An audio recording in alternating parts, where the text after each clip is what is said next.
Hygiène hospitalière.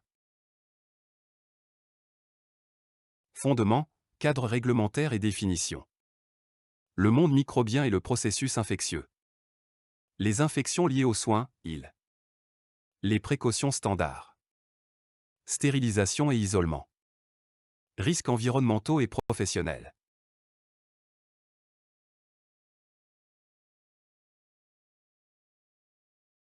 Fondement, cadre réglementaire et définition.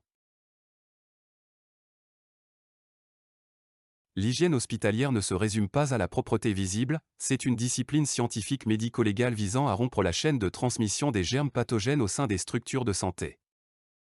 1. Historique et cadre réglementaire. Ignace Semmelweis, 1818 à 1865, le père de l'hygiène des mains.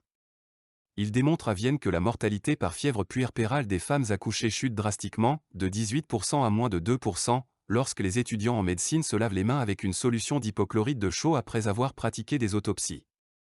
Louis Pasteur, 1822 à 1895, fonde la microbiologie et prouve scientifiquement que les infections sont causées par des micro-organismes invisibles à l'œil nu, théorie des germes, mettant fin à la théorie des générations spontanées. Cadre réglementaire, les hôpitaux modernes s'appuient sur des comités spécialisés, le CLIN, Comité de lutte contre les infections nosocomiales, et le OH, Équipe opérationnelle d'hygiène. Ils édictent les protocoles obligatoires, surveillent les alertes épidémiologiques et forment le personnel paramédical. Tout soignant engage sa responsabilité pénale et disciplinaire s'il ne respecte pas ces protocoles. 2. Définition fondamentale. Pour éviter toute confusion sur le terrain, l'étudiant doit distinguer ces concepts clés. Hygiène hospitalière, ensemble des moyens organisationnels, techniques et comportementaux mis en œuvre pour prévenir les infections à l'hôpital. Asepsie, méthode préventive qui consiste à empêcher l'introduction de micro-organismes extérieurs dans un milieu vivant ou inerte, exemple, ouvrir un cathéter stérilement. L'asepsie empêche la contamination. Antisepsie, opération au résultat momentané permettant, au niveau des tissus vivants, peau, muqueuse, d'éliminer ou de tuer les micro-organismes. Le produit utilisé est un antiseptique, exemple, bétadine, chlorhexidine.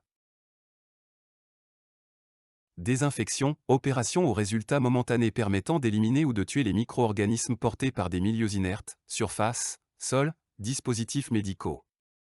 Le produit utilisé est un désinfectant. Décontamination, ou pré-désinfection, premier traitement effectué sur les dispositifs médicaux souillés juste après utilisation.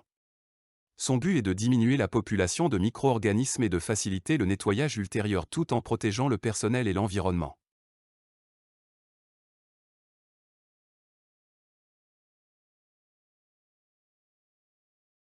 Le monde microbien et le processus infectieux.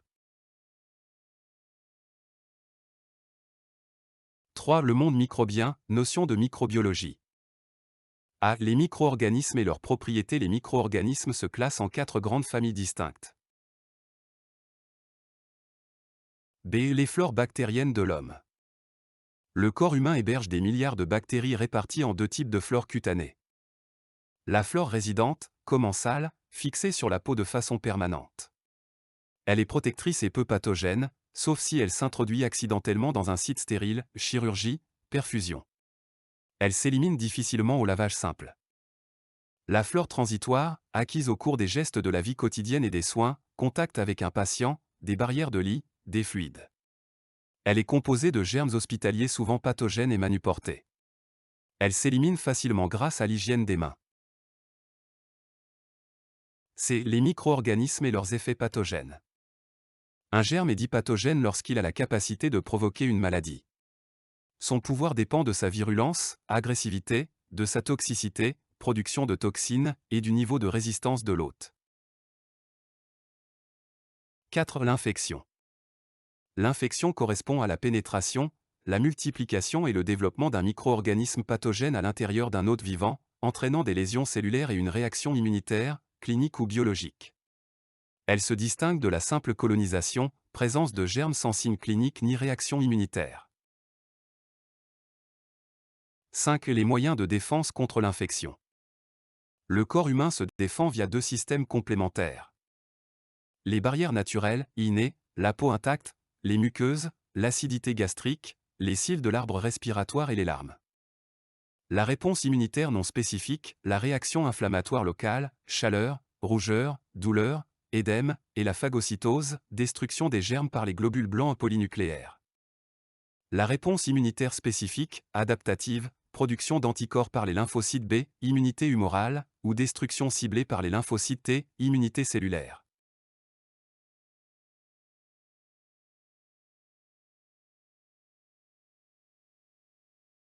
Les infections liées aux soins, il. 6. Épidémiologie et mécanismes de l'ILS. Définition. Une infection liée aux soins, ILS, est une infection contractée au cours d'une prise en charge, diagnostique, thérapeutique ou préventive, par un patient, alors qu'elle n'était ni présente, ni en incubation au début de la prise en charge. Lorsque l'infection est acquise spécifiquement au sein d'un établissement d'hospitalisation, elle prend le nom d'infection nosocomiale. Délai conventionnel, une infection est considérée comme nosocomiale si elle apparaît 48 heures ou plus après l'admission à l'hôpital, ce délai s'étend jusqu'à 30 jours après une intervention chirurgicale et jusqu'à un an s'il y a mise en place d'une prothèse ou d'un implant. B. Chaîne épidémiologique de la transmission. Pour qu'une ILS se développe, plusieurs éléments doivent obligatoirement interagir, le modèle de la chaîne d'infection. Réservoir de germes. Mode de transmission. Porte d'entrée ou hôte réceptif. 1. Les réservoirs, où vivent les germes. Réservoir humain, le patient lui-même, infection endogène, ses propres germes le contaminent à la faveur d'un acte invasif, les autres patients hospitalisés, ou le personnel soignant, porteurs sains ou malades. Réservoir environnemental, l'eau, réseau de robinets, douches, l'air, système de ventilation, les surfaces, sols, poignées de porte, et le matériel médical mal désinfecté, endoscope, stéthoscope. 2. Les germes responsables et les bactéries multirésistantes, BMR. La majorité des ILS impliquent des bactéries hospitalières redoutables car devenues résistantes aux antibiotiques classiques à force d'exposition thérapeutique. Les BMR, bactéries multirésistantes, bactéries qui ne sont plus sensibles qu'à un petit nombre d'antibiotiques utilisables en clinique. Exemple majeur, le staphylocoque doré résistant à la méticilline, SARM, les entérobactéries productrices de bêta-lactamase à spectre élargi, BLSE, et Pseudomonas aeruginosa. 3. Les modes de transmission, comment le germe voyage-t-il? Transmission par contact, la plus fréquente à l'hôpital. Direct, de la peau du soignant ou d'un autre patient vers le malade, exemple, main non lavée. Indirect, via un objet intermédiaire contaminé, dispositif médical, linge souillé, clavier d'ordinateur. Transmission par gouttelette, émission de particules de grande taille, 5 microns, par la parole, la toux ou l'éternuement, retombant à moins d'un mètre du patient émetteur, exemple, grippe, méningite. Transmission par voie aérienne, air, diffusion de microparticules, 5 microns, qui restent en suspension dans l'air pendant de longues périodes et parcourent de longues distances, exemple, tuberculose, rougeole, varicelle. 4. Les voies d'introduction, les portes d'entrée. Les barrières cutanées naturelles sont rompues lors des soins par des dispositifs invasifs, cathéters veineux, centraux ou périphériques, sondes urinaires à demeure, tubes d'intubation endotrachéale, ou incisions chirurgicales. 5. Les sujets réceptifs et circonstances favorisantes. Tous les patients ne courent pas le même risque. Le terrain du patient détermine sa vulnérabilité. Facteurs liés à l'âge, les prématurés, néonatologie, et les personnes âgées.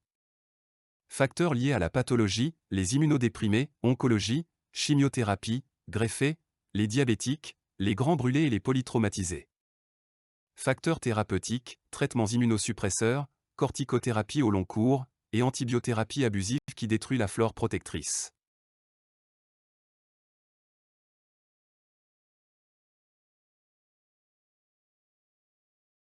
Les précautions standards.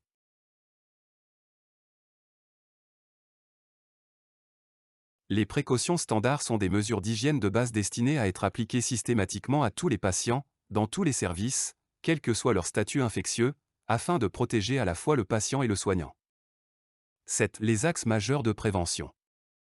A. Hygiène des mains, le pilier de la prévention, la friction hydroalcoolique, PHA, a remplacé le lavage simple dans la majorité des situations cliniques car elle est plus rapide, plus efficace sur les germes et mieux tolérée par la peau. Lavage simple, eau plus savon doux, réservé aux mains visuellement souillées ou mouillées. Friction hydroalcoolique, produit hydroalcoolique, PHA, systématique sur mains sèches et non souillées. Les 5 indications de l'OMS pour l'hygiène des mains. Avant de toucher un patient. Avant un geste aseptique, exemple, pose de perfusion, pansement.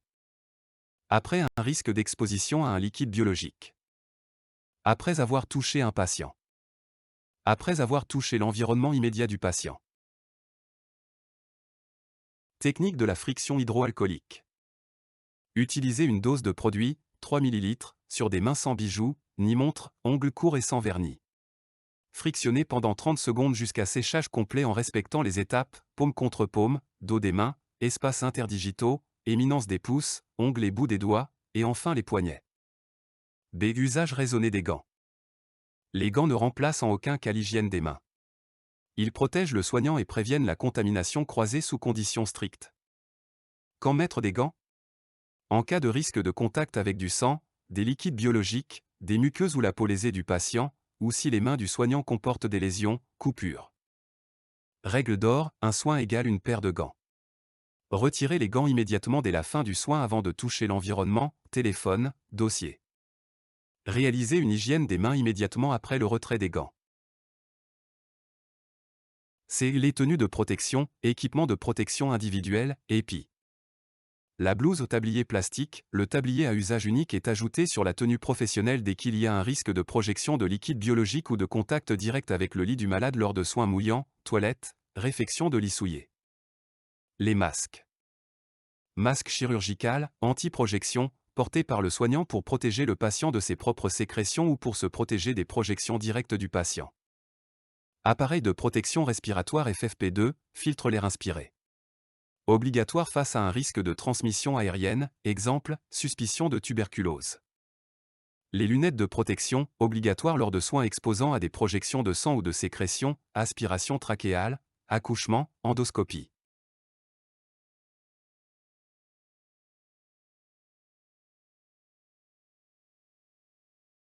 Stérilisation et isolement.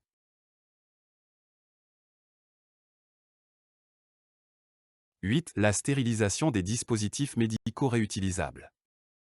La stérilisation est la mise en œuvre d'un ensemble de méthodes visant à éliminer ou détruire de manière durable tous les micro-organismes vivants, y compris les spores bactériennes, portés par un objet. Un objet est dit stérile si la probabilité de trouver un germe est inférieure à 1 sur 1 million.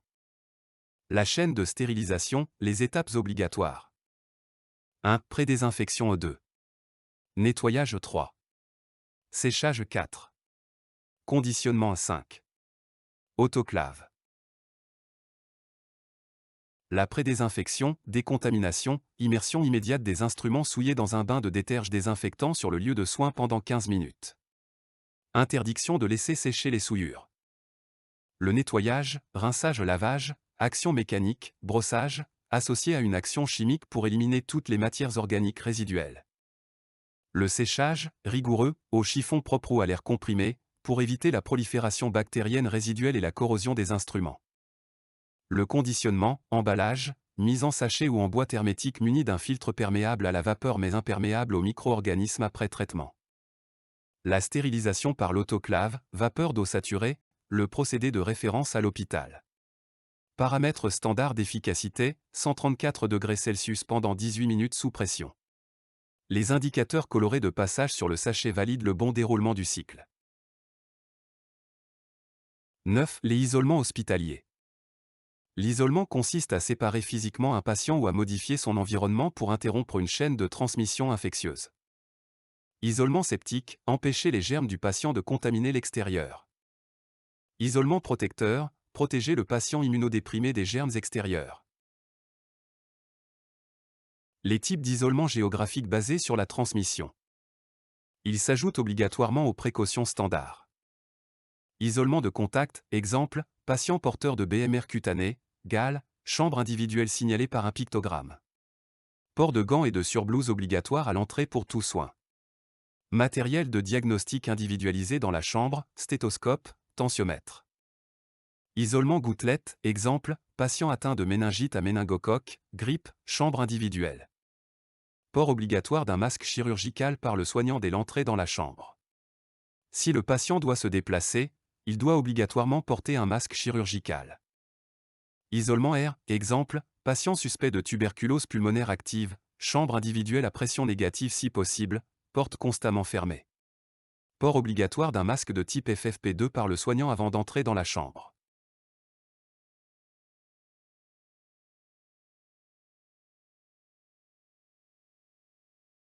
Risques environnementaux et professionnels. 10. La gestion des déchets hospitaliers. Une mauvaise gestion des déchets expose la communauté hospitalière et l'environnement à des risques infectieux, toxiques et mécaniques, piqûres. Les déchets doivent être triés immédiatement à la source, sur le lieu de production. Les deux grandes filières de tri hospitalier. Les déchets assimilés aux ordures ménagères, DAOM, filière, sacs noirs ou transparents. Contenu, déchets non souillés par des liquides biologiques, papier, carton d'emballage, restes de repas, essuie-mains propres. Ils suivent le circuit des ordures ménagères de la ville. Les déchets d'activités de soins à risques infectieux, DASRI, filière, sacs jaunes, déchets mous et collecteurs rigides pour objets perforants. Contenu, matériel souillé de sang ou de fluide biologique, compresses, pansements, tubulures de perfusion vide, masques, gants. Ils sont éliminés par incinération ou broyage banalisation. La gestion des OPCT, objets piquants, coupants, tranchants, aiguilles, lames de bistouri, ampoules en verre cassé doivent être jetées immédiatement après le geste dans une boîte à aiguilles rigide, collecteur de couleur jaune. Règle de sécurité stricte, ne jamais remplir la boîte au-delà de la limite indiquée, repère des 2/3, fermée hermétiquement de façon définitive avant élimination, et interdiction absolue de recapuchonner une aiguille usagée. 11. Les accidents exposant au sang, AES.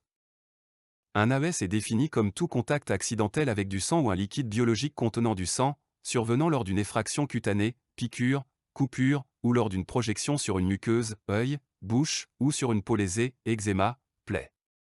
Le risque majeur est la transmission de 3 virus, VIH, VHB, hépatite B, et VHC, hépatite C. Conduite à tenir immédiate et obligatoire en cas d'AES, la rapidité d'exécution de ce protocole conditionne l'efficacité des traitements préventifs. 1. Soins local immédiat 2. Identification de la source 3. Consultation urgence, 4 heures, 4. Déclaration administrative, 48h. Le soin local immédiat, action réflexe, en cas de piqûre-coupure, ne pas faire saigner la plaie, cela aggrave les lésions. Laver immédiatement à l'eau courante et au savon doux, puis rincer abondamment. Réaliser une antisepsie prolongée pendant au moins 5 minutes en immergeant le site dans du daquin, solution d'hypochlorite de sodium, ou de l'alcool à 70 degrés, ou de la bétadine pure. En cas de projection cutanée ou muqueuse ou oculaire, rincer abondamment avec du sérum physiologique ou de l'eau courante pendant au moins 5 minutes, ne pas frotter les yeux. Identifier le patient source, rechercher son identité et son statut sérologique, VIH, VHB, VHC, avec l'accord du médecin du service pour évaluer le niveau de risque de transmission. Consulter en urgence médicale, idéalement dans les 4 heures, se rendre au service des urgences de l'hôpital pour l'évaluation du risque par un médecin référent. Si nécessaire, un traitement prophylactique antirétroviral post-exposition, TPE pour le VIH, sera débuté immédiatement pour une durée de 28 jours. Déclaration administrative obligatoire, dans les 48 heures, déclarer l'accident de travail auprès de la direction des ressources humaines et consulter la médecine du travail pour planifier le suivi sérologique réglementaire à 1 mois, 3 mois et 6 mois selon le profil de risque.